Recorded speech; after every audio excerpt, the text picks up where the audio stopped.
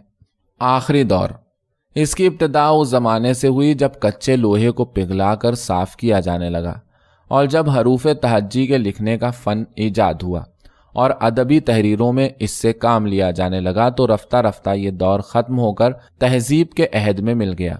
جیسا کہ ہم اوپر بتا چکے ہیں، اس دور کو آزادی کے ساتھ صرف مشرقی نیم کرے کے لوگ ہی پورا کر سکے۔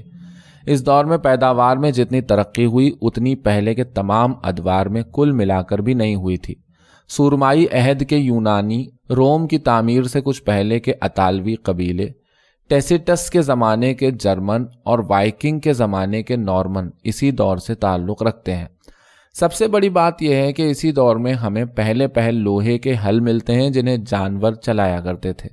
اسی کی وجہ سے بڑے پیمانے پر کھیتی کرنا، کاشتکاری ممکن ہو سکی، اور اس زمانے کے نقطۂ نظر سے ذرائع زندگی میں لامحدود اضافہ ہوا۔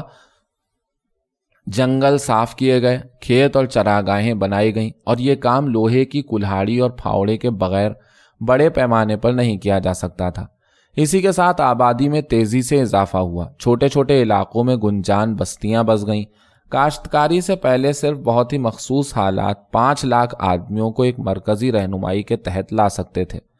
زیادہ قرین قیاس بات یہ ہے کہ ایسا کبھی نہیں ہوا تھا۔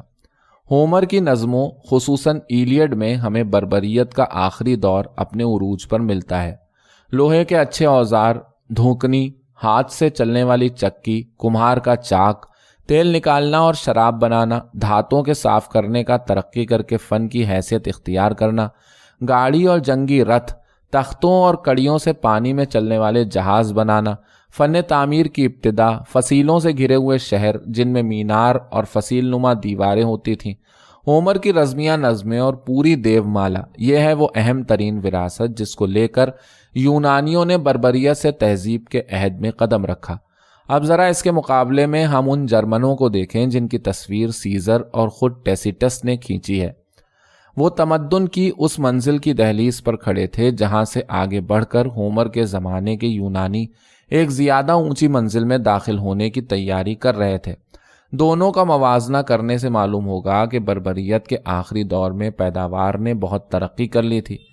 مورگن کے خاکے کے مطابق وحشت اور بربریت سے ہوتے ہوئے تہذیب کی ابتدائی منزلوں تک انسانی ارتقاء کی جو تصویر میں نے کھینچی ہے اس میں بہت سی نئی باتیں ہیں۔ یہ باتیں ناقابل تردید بھی ہیں کیونکہ انہیں براہ راست پیداوار سے لیا گیا ہے۔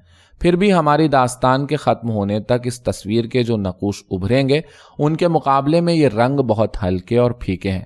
صرف اسی وقت یہ ممکن ہوگا کہ بربریت سے تہذیب تک کے تغیرات کی پوری تصویر اور دونوں کے نمایاں فرق کو پیش کیا جائے۔ فی الحال مورگن نے ادوار کو جس طرح تقسیم کیا ہے اسے عام لفظوں میں ہم یوں پیش کر سکتے ہیں۔